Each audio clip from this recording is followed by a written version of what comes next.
I would like to introduce to you one of the people who has been leading a conversation not only locally but nationally about the importance of Providence taking a leadership in all the issues that are important for Providence.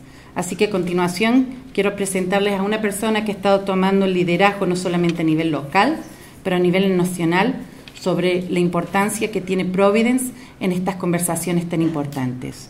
So with that, I'd like to introduce to you the Mayor of the City of Providence, Jorge Elorza.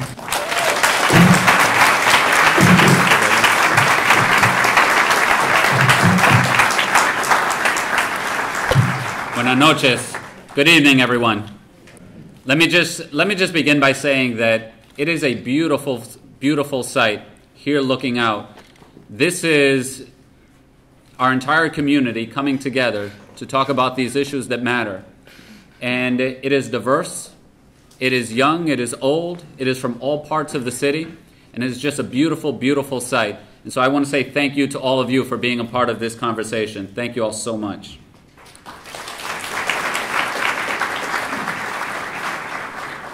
And there are so many people to thank, so I'll go through this very quickly, but it is important to acknowledge so many community leaders who are here with us.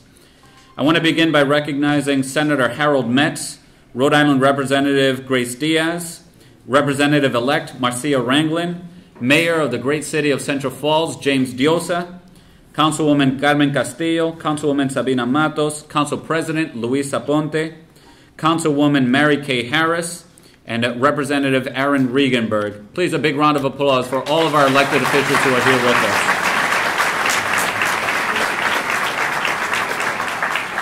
I also want to thank the pastors who have been great partners with the city and are certainly very much engaged in this conversation today. I want to thank Pastora Joana Orellana, Pastor Israel Mercedes, Pastor Santos Escobar, Pastor César Urizar, Pastor Jorge Gutiérrez, Pastor Marcos Rodríguez y Pastor Estuvado Escambrañez. Please, a big round of applause for all of our pastors.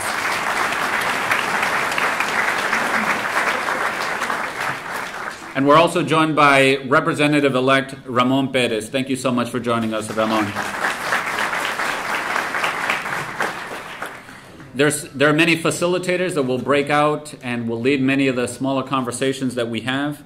Linda Fitzgerald, David Allard, Dr. Michael Fine, Marty Rosenberg, Asade Perin, Janet Pichardo, Gail Mastropietro, Carl Kruger, Bruno Sukis, and Lizzie Arujo, along with our MC for the evening, Delia Rodriguez Masuon, Bruno Sukis, who will also be here, Chris Maurer, who will be introducing a student in just a moment, and a student from Central High School who earlier this week led a really moving show of unity for all the students at Central High School. Anavan Pasuvar, who will be speaking just a little later. Please, a big round of applause for her.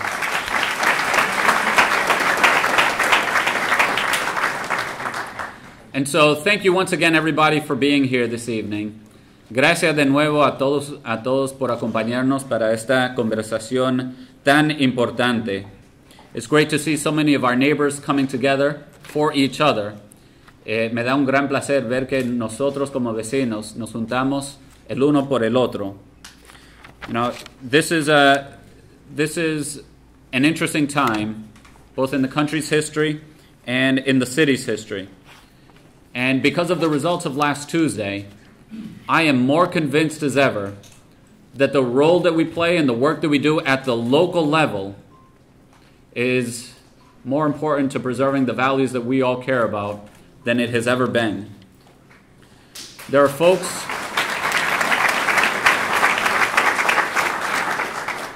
folks in our community that frankly have been bullied, have been targeted, and have been scapegoated at a national stage.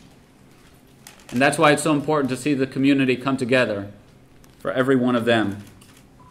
That's why, as a city, as an entire city, we are doubling down on this vision where we come together to be here for each other and to advance a society that reflects the values that have already made this country great.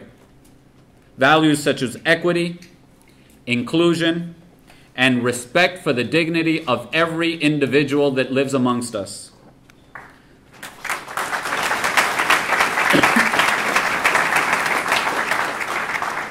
And as a show of the city's values as a whole, I'm proud to share that each and every week between now and Inauguration Day, I will be announcing a new policy, a new initiative, or a community gathering that gives reassurances to some of our most vulnerable residents and our marginalized residents that our city values them, that our city loves them, and that our city stands with them.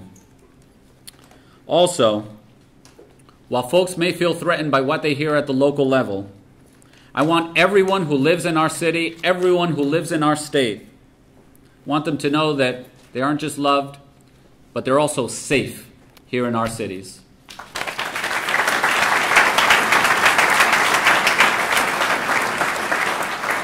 Since Election Day, I've been in touch with mayors from throughout the country. They have similar inclusive and diverse communities in their own cities.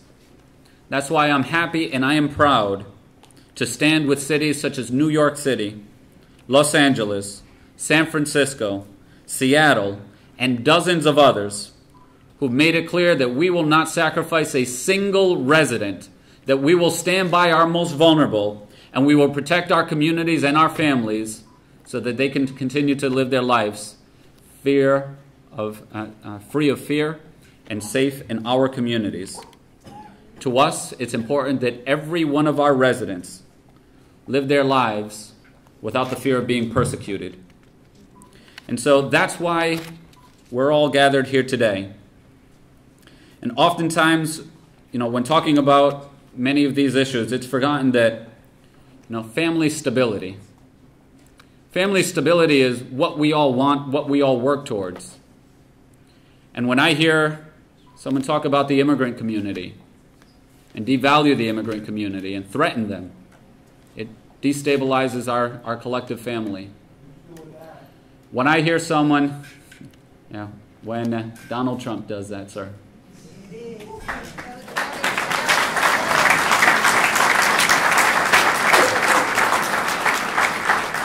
When I hear someone threaten a woman's right to choose and threaten defunding Planned Parenthood and the importance of reproductive rights, that injures all of us.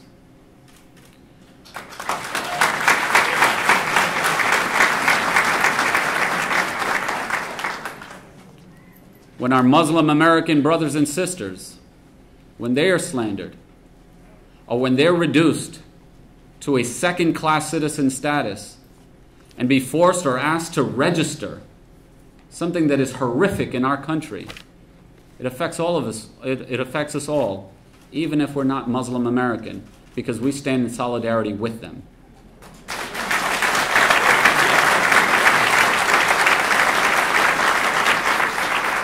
And so these are the values that we stand for as a community. Environmental justice, standing with our LGBTQ brothers and sisters, making sure that every person, every resident in our community feels safe and feels included. That's what it's about, and that's what we're doing here today. In Providence, we know that we are truly stronger when we come together as a community, when we come together as a nation. And we will collectively work to protect every one of our residents who feels uncertain about our nation's future. We are one city, we are one community, we are one Providence. Thank you all once again.